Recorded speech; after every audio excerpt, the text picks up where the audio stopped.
Ada video Ustadz Adi Hidayat, maafkan aku saudaraku Nasrani, aku tidak bisa mengucapkan selamat Natal. Karena orang yang mengucapkan selamat Natal, maka dia sudah mengakui tiga. Yang pertama, mengakui bahwa Isa anak Tuhan. Yang kedua, mengakui bahwa Isa lahir 25 Desember. Yang ketiga, mengakui bahwa Isa mati di palang salib. Ketiga-tiga ini dibantah oleh Al-Quran. Bahwa Isa anak Tuhan dibantah. Laqad kafaral ladzina qalu innallaha salisu salasah. Kafirlah orang yang mengatakan Isa Trinitas dan anak Tuhan. Tentang Nabi Isa lahir tanggal 25 Desember dibantah. Ketika Maryam memegang Isa, tidak ada makanan karena terlahir di tepian kota. Allah memerintahkan menggoncang pangkal batang pohon korma, tusakit alaiki rutaban jania, gugur buah korma yang mengkal. Buah korma mengkal ada pada musim panas bulan Juli Agustus. Ketika Isa lahir, kambing-kambing sedang digembalakan di padang rumput, sedangkan bulan 12 rumput tidak tumbuh karena tertutup salju. Maka 25 Desember bukan hari kelahiran Isa, tapi hari raya merayakan Dewa Mitra, Dewa Matahari, yang diambil oleh Kaisar Konstantin dari Konstantinopel. Lalu kemudian tentang Isa mati di palang salib dibantah Al-Quran. Wa ma qataluhu, mereka tidak membunuhnya. Wa ma salabuhu, mereka tidak menyalibnya. Walakin syubbiha lahum, ada orang lain yang diserupakan wajahnya dengan Isa. Dialah Yudas Iskariot, murid Isa yang menjual imannya dengan beberapa keping uang emas. Saya punya kawan Kristen Masehi, tapi dalam masalah hubungan baik, masalah ngasih makanan, masalah beri pakaian, oke. Tapi kalau sudah terkait dengan akidah, wala ana abidu ma'abadtum wala antum abiduna ma'abud lakum dinukum waliyadin. Tentang masalah tahun baru, apakah 1 Januari itu bersih, tidak ada hubung kait dengan agama? Maka tidak benar. 1 Januari 2018 Masehi, seolah-olah Masehi terkait dengan Al-Masih Isa alaihissalam. Itu kalender dibuat oleh Kaisar Julian dari Romawi kuno. Kaisar Julian membuat kalender, maka dibuat nama dia Kaisar Julian, maka disebut Julian kalender. Lalu kemudian Julian kalender dibawa ke Vatikan, dirubah oleh Kaisar Raja Pendeta Paus Vatikan bernama Paus Gregorius, maka sampai sekarang disebut dia dengan Gregorian kalender. Lalu kemudian ketika terbentuk PBB, United Nations, Persatuan Bangsa-Bangsa, bingung mau pakai kalender apa. Di dunia banyak sekali kalender, maka diseragamkanlah, dipakailah Gregorian kalender. Yang sebelumnya kita kerajaan Pasundan, kerajaan Demak, kerajaan Riau, Sendripura itu pakai kalender Hijriah. Termasuk Yogyakarta pakai kalender Saka, karena Sultan Agung Jawa mengkawinkan antara kalender Jawa dengan kalender Hijriah, karena ingin mendamaikan antara Jawa dengan Islam. Maka setiap menyambut tahun baru Saka sekaligus menyambut tahun baru Hijriah.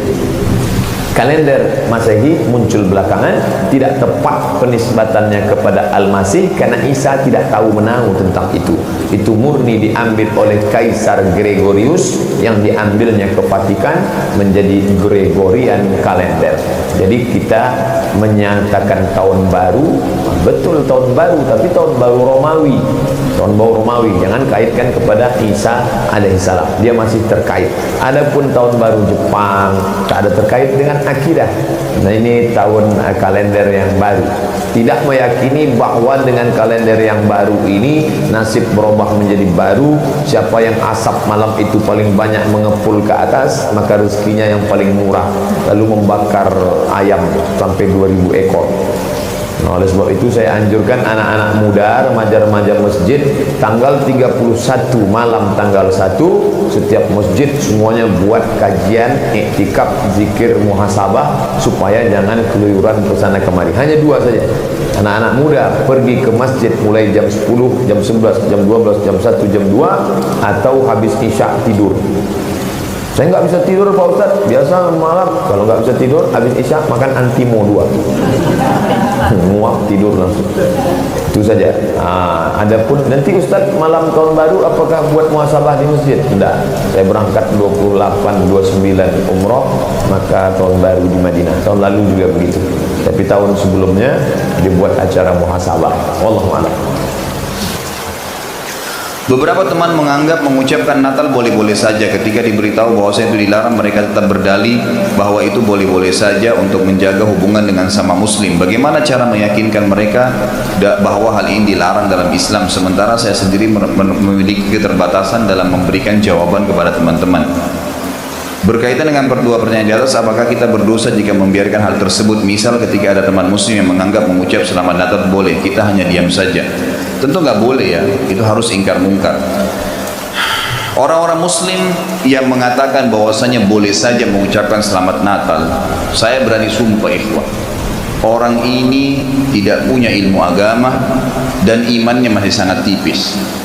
Nggak bisa saudaraku mengucapkan selamat Natal kepada orang Nasrani sama mengatakan selamat Allah punya anak. Bagaimana bisa Anda berani mengatakan Allah punya anak? Itu kalimat yang sangat berat, gitu. Tidak boleh. Allah subhanahu wa ta'ala itu la syarikalah, tidak ada sekutu baginya. Lam yalid wa lam yulad, tidak beranak dan tidak diperanakan. Dan Allah subhanahu wa ta'ala telah mengkafirkan orang-orang Nasrani dalam surah Al-Ma'idah. A'udzubillahi minasyaitonir rajim. Laqad kafara alladziina qalu inna Allaha tsalitsu tsalatsa. Allah telah telah kafir orang-orang Nasrani yang mengatakan trinitas. Nggak boleh ngucapin selamat berarti selamat atas keyakinan kalian yang Allah sudah cap mereka kafir dengan itu. Bagaimana bisa dikatakan untuk menjaga hubungan dengan mereka? Kalau Anda menjaga hubungan dengan orang non-muslim, orang Nasrani dengan berteman, bertetangga, partner bisnis, kan gitu. Orang tua kita yang kafir kita silaturahim, tetap berbakti padanya. Kerabat-kerabat yang masih non-muslim kita silaturahim, jenguk kalau sakit, membantu orang miskin mereka, boleh saja. Tidak ada yang larang dalam Islam itu. Tapi jangan sama sekali berhubungan dengan masalah keyakinan dan ibadah mereka. Nggak boleh memang dalam masalah ibadah. Allah mengatakan, ini tadi subhanallah saya pikir antum sudah tahu nih ya, makanya saya ulangin lagi sebab turunnya surah Al-Kafirun. Al-Mughirah telah datang kepada Nabi SAW mengatakan, wahai Muhammad, Mekah kita bagi dua saja, sehari buat kamu, sehari buat kami. Kata Nabi SAW, saya belum faham, coba jelaskan lagi. Kata dia, sehari Muhammad kau dukung ibadah kami, kau ucapkan selamat buat kami, kau ikutin ajaran-ajaran agama kami.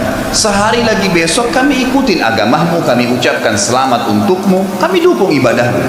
Apa jawaban Nabi SAW? Sehari-sehari. Biar adil. Kata Nabi SAW, tidak boleh. Kata dia, wahai Muhammad, sehari buat kami, dukung kami, ucapkan selamat buat kami, ikutin ritual kami. Seminggu buat kami. Kata Nabi SAW, tidak boleh.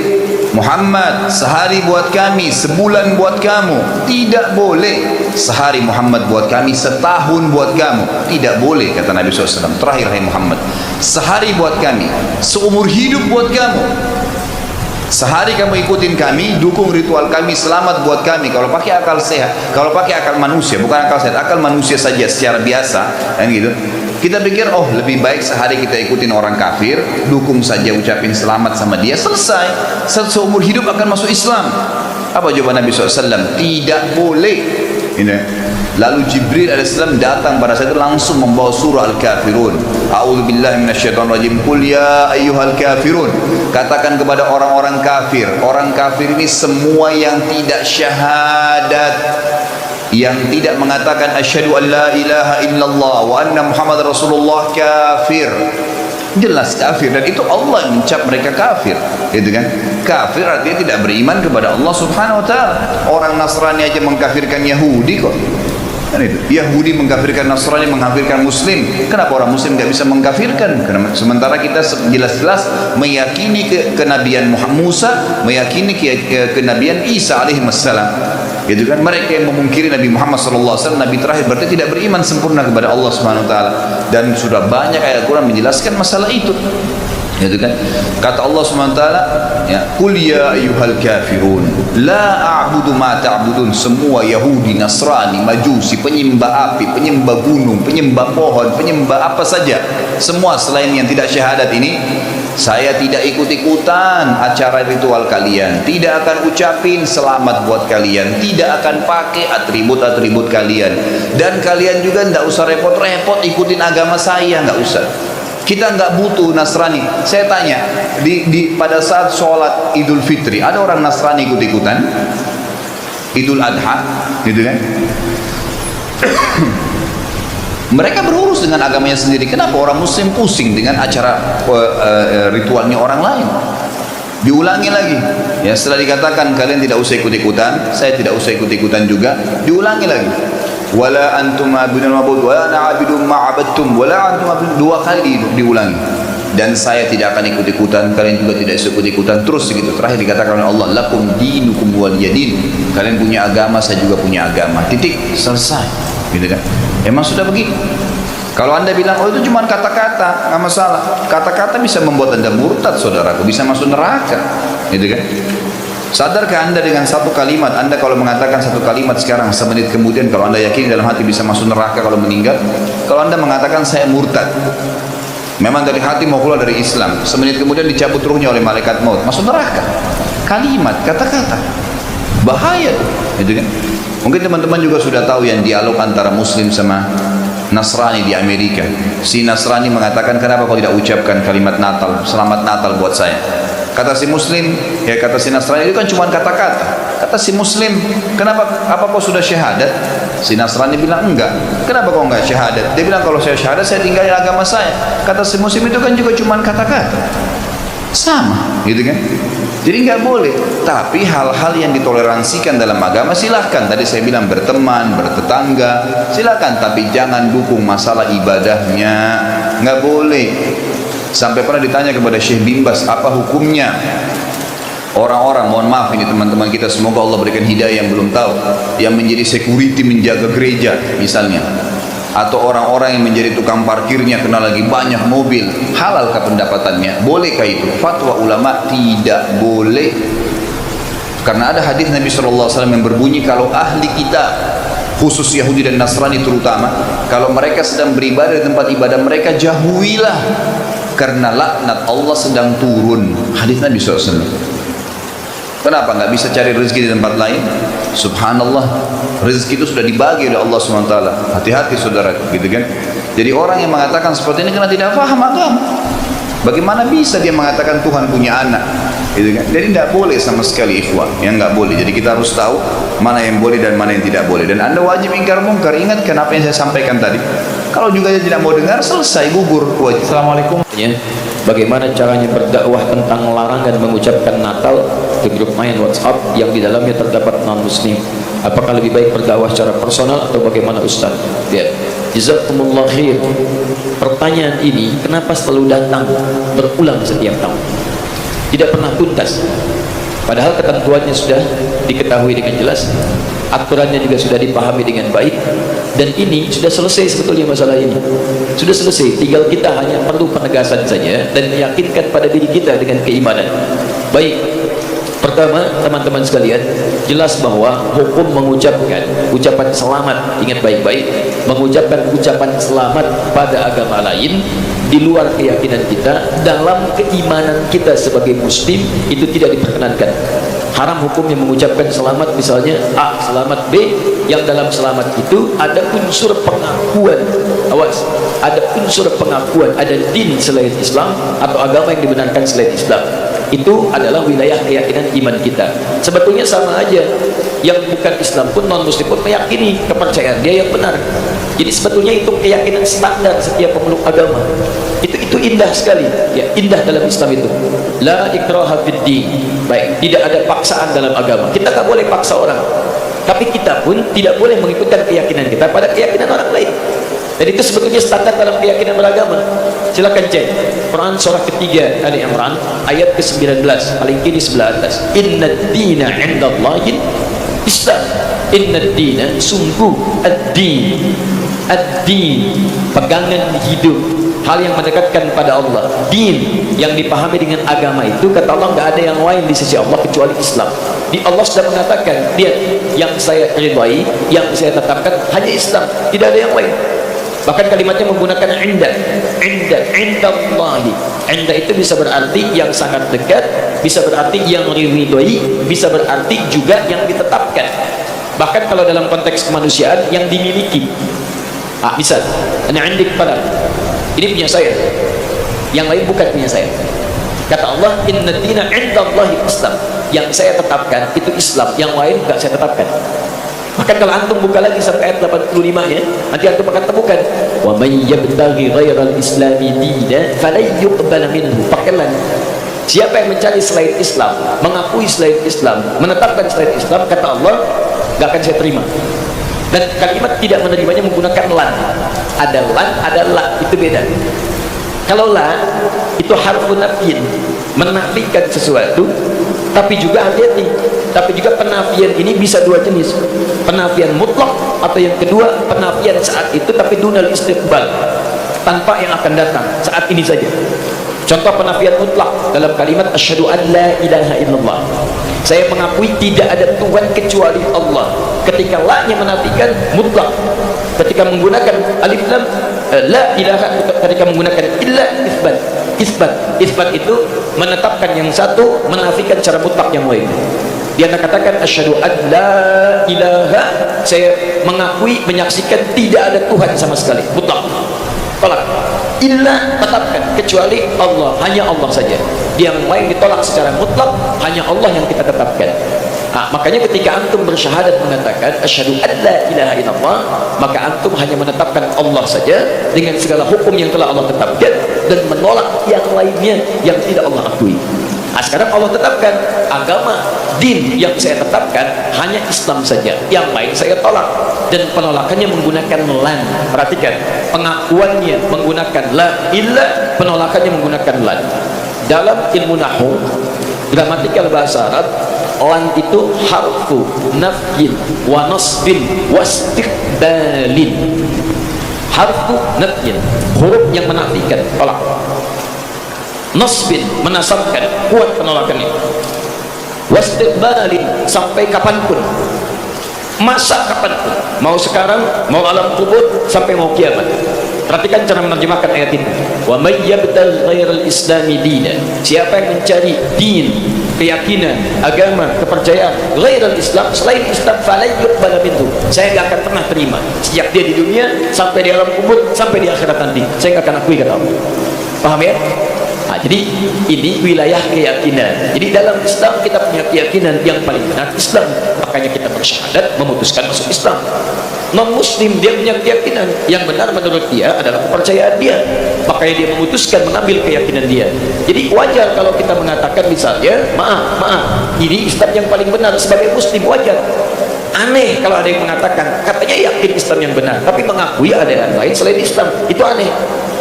Makanya dalam teori ini tidak berlaku, teman-teman sekalian, tidak berlaku hukum pluralisme, tidak berlaku. Pluralisme itu pemikiran yang aneh. Ya, semua agama benar, mengantarkan kemudian kepada Tuhan yang sama, cuma caranya beda-beda. Jadi dari semua yang benar itu mana yang paling benar? Silakan cek. Kalau semua agama benar, ngapain antum masuk Islam? Ngapain antum memeluk ini? Artinya Anda meyakini dari semua yang ada itu, Anda memutuskan ini yang paling benar. Makanya para pemikir kita sekarang mengatakan pluralisme agama itu bagian dari agama baru. Jadi gado-gado dikumpulkan semuanya jadi kepercayaan baru. Hati-hati. Dan saya katakan pluralisme itu kemusyrikan kontemporer. Awas, hati-hati, kemusyrikan kontemporer. Jangan terjebak pada persoalan-persoalan yang demikian, itu mesti hati-hati. Nah, sekarang saya masuk pada inti jawabannya. Saya lambatkan ya. Saya mohon maaf karena kalau mengurai terlampau agak cepat karena waktu kita sangat terbatas. Sekarang saya runtutkan supaya runut bahasan kita. Satu, sebagai seorang muslim kita meyakini bahwa hanya Islam yang benar. Seperti non muslim meyakini kepercayaan dia yang paling benar. Itu urusan masing-masing. Tapi kita sebagai muslim meyakini bahwa Islam yang benar. Baik, hati-hati, pelan-pelan. Dan keyakinan kita ini bukan hanya dikuatkan oleh ayat-ayat Al-Quran, tapi juga dijamin oleh undang-undang. Jadi kalau kita mengatakan hanya Islam yang benar menurut kepercayaan kita, itu undang-undang menjamin itu. Apa kemudian pasalnya? Satu, dasarnya Pancasila. Sila yang pertama, ketuhanan yang Maha Esa. Nah, dalam memahami ketuhanan yang Maha Esa ini, maka rumusannya lihat di Undang-Undang Dasarnya. Pasal 29 ayat 1. Negara berdasar atas ketuhanan yang Maha Esa.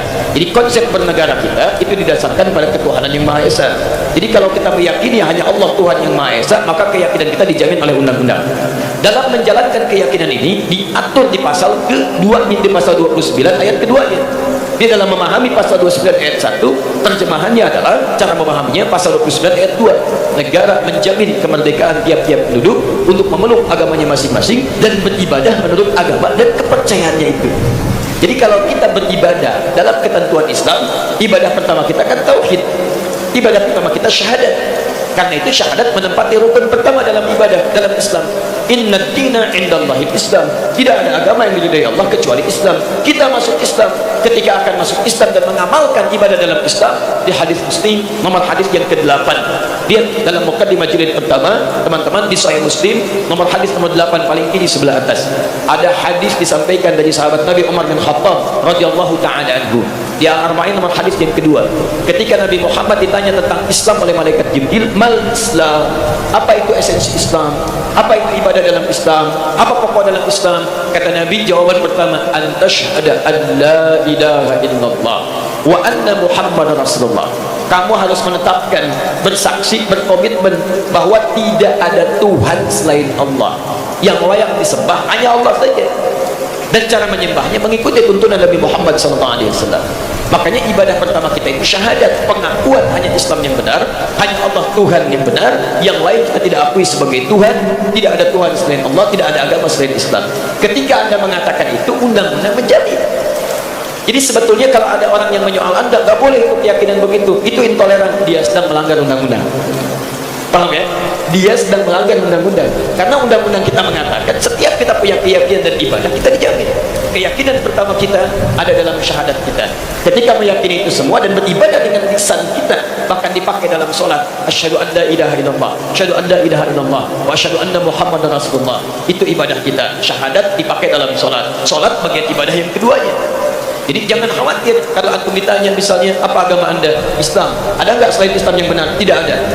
Keyakinan saya Islam yang paling benar. Tidak ada Tuhan selain Allah. Anda intoleran, maaf, anda melanggar undang-undang. Paham ya? Ya, jadi jelas hukum negara kita jelas. Hukum negara kita jelas. Jadi ini bagian yang pertama. Sekarang lihat, saya ingin tunjukkan tidak ada keindahan aturan kecuali dalam Al-Quran. Bagaimana menyikapi yang tidak sekeyakinan dengan kita. Indah turun ayat Quran surah kedua Al-Baqarah ayat 256 paling kiri sebelah bawah, la ikraha fid din qad tabayyana ar-rusydu minal ghayy. Hei, kita meyakini, kamu yakin Allah Tuhan yang benar, Islam agama yang benar, tapi anda tidak boleh paksa orang pada keyakinan anda. Gak boleh kita paksa. Jadi kalau anda paksa orang, apalagi dengan senjata misalnya supaya masuk Islam, bawa golok, oh masya Allah, datang ke angkot, ayo masuk Islam, ayo masuk Islam, nah, itu gak boleh. Tembak orang, bom orang misalnya, supaya masuk Islam, itu gak boleh. Bahkan ketika orang itu masuk Islam dalam keadaan terpaksa, anda yang dosa. Anda yang dosa. Indah dalam Islam itu. Kita akui Islam yang benar, kita akui Allah Tuhan yang hak, tapi gak boleh paksa orang pada wilayah keyakinan kita. Gak boleh. Bagaimana kemudian kita bisa menerangkan nilai-nilai Islam? Caranya dakwahi mereka, sampaikan risalah, sampaikan keterangan. Maka turun Quran kemudian, teman-teman sekalian, surah ke-16 ayat 125. Ini manhaj umumnya, ud'u ila sabili rabbika bil hikmah wal mau'izatil hasanah wajadilhum billati hiya ahsan. Kalau ada orang belum mengerti tentang jalan Rabbmu, tentang Islam, maka silahkan terangkan, ajak mereka dengan hikmah.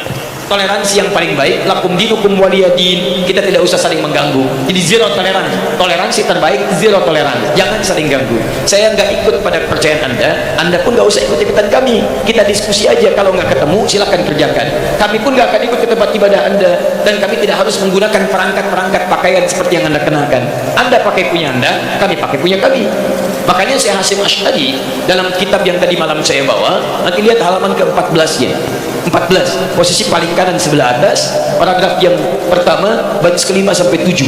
Di situ disebutkan oleh beliau, ketika penjajah datang dengan misi 3G itu, God, Glory, and Gospel. Ya, dimulai nanti dari Portugis datang ke Nusantara tahun 1511 lewat Selat Malaka. Kemudian disusul setelahnya dengan yang lain sampai ada Belanda. VOC sebetulnya, syarikat dagang tapi bekerja sama dengan pemerintahan yang zalim. Datang dia menjajah Nusantara. Sebelum jadi Indonesia, beliau sudah keluarkan fatwa. Karena mereka misinya 3G kemanapun ada, itu dibekali. Ya, dalam perjanjian Tordesillas tahun 1492, Paus Alexander yang ke-6 membagi dunia jadi dua bagian. Untuk barat itu Spanyol, untuk timur itu Portugis. Diberi misinya 3G. Sekarang 4G. Ya. 3G, God, Glory, Gospel. God itu pencarian rempah-rempah emas, jadi monopoli ekonomi, ambil. Glory itu ekspansi, penjajahan. Makanya ketika datang kita katakan penjajah. Silakan cek dalam buku-buku sejarah, penjajah datang menjajah. Kalau Islam tidak ada, makanya silakan cek di buku sejarah. Pernah nggak ada datang Islam ke Nusantara menjajah? Nggak ada. Silakan cek di buku-buku sejarah, penjajah Indonesia diantaranya orang Arab. Nggak ada. Tidak ada diantaranya orang Islam, tidak akan ditemukan karena saat datang membawa risalah, memberikan nilai kemuliaan. Tapi orang ini diakui, sejarah kita yang mengatakan, sejarah nasional kita, penjajah datang, kemudian kita mempertahankan kedaulatan kita. Teman-teman sekalian, begitu datang misi yang ketiga, Gospel, membawa misi Gospel, sebarkan, bangun ini kanisa itu kalau sekarang gereja-gereja. Kemudian membawa misi untuk memindahkan kepercayaan orang lokal kepada kepercayaan yang mereka bawa. Saat dibawa itulah kemudian diantara masa Syekh Hasim Asy'ari, beliau itu ada menulis, beliau kita menyampaikan pada masyarakat. Apa diantaranya? Beliau keluarkan fatwa, orang yang ikut-ikutan mengenakan pakaian-pakaian mereka pergi ke tempat ibadah mereka, itu hukumnya haram, dihukumi tasyabuh bil kufar, menyerupai orang-orang kafir, maka keluarlah hukum dilarang mengenakan pakaian-pakaian seperti pakaian mereka, atribut seperti mereka, sehingga tidak menghadirkan nilai kepercayaan lain masuk kepada kepercayaan kita. Itu sudah ada dulu disebutkan oleh pendiri Nahdlatul Ulama tanggal 31 Januari tahun 1926. Jadi kalau sekarang ada pertanyaan lagi, apa Ustadz, apa hukumnya menggunakan topi ini, ya, apa hukumnya memasang pohon-pohon ini? Sampaikan, itu pertanyaan sudah diajukan sudah lama dari sejak masa Mbah Hasim Asy'ari. Jawaban beliau begini. Kalau ada ulama memberikan fatwa yang berbeda, sampaikan, maaf Pak, Anda telat, Anda keduluan oleh tokoh yang sangat luar biasa, hafal hadis, ya, hafal turunan-turunannya, dan ini kesimpulannya, kitabnya di sini, halaman sekian, paragraf sekian, baris sekian, sampai dengan sekian. Sekarang jawaban yang terakhir, lalu bagaimana menyampaikan pesan kemuliaan kepada saudara-saudara kita sebangsa setanah air yang sekiranya akan merayakan nilai ibadah dalam agamanya. Kita katakan begini, saudara-saudariku, kita hidup berbangsa setanah air, kemudian kita hidup satu naungan Ibu Pertiwi. Mari kita jaga kerukunan dalam kehidupan ini, kita saling tolong-menolong untuk membangun bangsa kita agar tumbuh menjadi bangsa yang maju, modern, terlibat dalam kehidupan dunia yang elegan. Namun kami bermohon maaf karena dalam bangsa ini ada Bhinneka Tunggal Ika, berbeda-beda tapi satu tujuan membangun bangsa, bukan tujuan membangun akhirat. Dalam hal kehidupan beragama, kami belum bisa mengucapkan ucapan selamat karena di wilayah itu kita beda keyakinan, dan ini dijamin oleh undang-undang. Tapi mohon maaf sebesar-besarnya, ketidakmampuan kami mengucapkan selamat bukan berarti hubungan kebangsaan kita pun harus kemudian menjadi tumbuh sifat negatif, tumbuh sifat saling membenci. Tidak, ini bagian ranah keyakinan kita saja, yang dengan itu kita saling menghormati. Jadi Anda yang berkeyakinan dengan keyakinan Anda, silahkan, kami tidak ikut-ikutan untuk itu. Kami mohon maaf tidak bisa mengucapkan selamat, tapi kami menyayangi Anda, kita bahu-membahu membangun bangsa. Dan bila pun ada urusan-urusan kehidupan yang bisa kami bantu, bukan urusan ibadah, maka kita mari terlibat sama-sama dalam keindahan membangun bangsa ini. Warahmatullahi ta'ala wabarakatuh. Sahabat salam, ketika hari raya Natal datang kepada umat Kristiani, orang-orang kemudian bertanya, apakah kita sebagai seorang muslim boleh mengucapkan selamat Natal? Ada perbedaan pendapat di antara para ulama, ada yang memperbolehkannya, ada yang mengharamkannya. Masing-masing memiliki dalilnya. Namun bagi saya cenderung kepada pendapat bahwa membolehkan mengucapkan selamat Natal kepada umat Kristiani. Yang pertama, lantaran memang ada dasar-dasarnya. Misalnya salah satunya menurut Quran, ketika kita membuka surat Maryam, ditemukan di sana di mana ayat menyatakan selamat atas kelahiran Nabi Allah Isa yang merupakan salah satu nabi dalam keyakinan kita. Dan kemudian yang kedua, di dalam hadis disebutkan bahwa Nabi pernah berdiri ketika seorang Yahudi membawa jenazah sahabat Yahudinya melewati depan masjid. Nabi berhenti ketika khutbah dan maju ke depan masjid, berdiri mengheningkan cipta, menghormati seorang Yahudi yang mati dan digotong pada saat itu. Kemudian ketika sahabat bertanya, bukankah mereka orang Yahudi? Kemudian kata Nabi, bukankah dia juga manusia? Maka kita harus menghormati dia sebagai sesama manusia. Artinya karena keimanan kita tentu berbeda dengan umat Kristiani, maka tidak ada masalah dengan landasan keimanan kita bahwa Isa adalah Nabi kita, maka kita mengucapkan selamat atas kelahiran Nabi Allah Isa, dan artinya kita diperbolehkan mengucapkan selamat Natal. Begitu juga realitasnya, ulama-ulama kontemporer sebagian besar memperbolehkan mengucapkan selamat Natal. Misalnya di Indonesia, baik ulama seperti Ustadz Quraisy Shihab maupun MUI tidak melarang bagi kita untuk mengucapkan selamat Natal. Di luar negeri misalnya ulama-ulama Al-Azhar mengucapkan selamat Natal. Habib Ali Jufri juga mengatakan bahwa beliau memperbolehkan selamat Natal dan akan mengucapkan selamat Natal. Justru penting dalam beberapa hal mengucapkan selamat Natal agar hubungan muamalah, hubungan sesama manusia kita dengan sesama non-muslim menjadi harmonis, karena Allah katakan bahwa kita harus selalu lebih baik dari umat agama lain. Ketika mereka mengucapkan selamat Idul Fitri kepada kita, maka kita juga harus mengucapkan selamat Natal ketika mereka merayakan hari raya mereka, selama tidak dengan keimanan bahwa keimanan sebagaimana mereka mengimani Yesus yang dalam hal ini adalah Nabi, yaitu Nabi Isa bagi kita. Jadi bagi saya untuk menjaga hubungan baik dengan umat beragama lain perlu kiranya kita mengucapkan selamat Natal. Wassalamualaikum warahmatullahi wabarakatuh.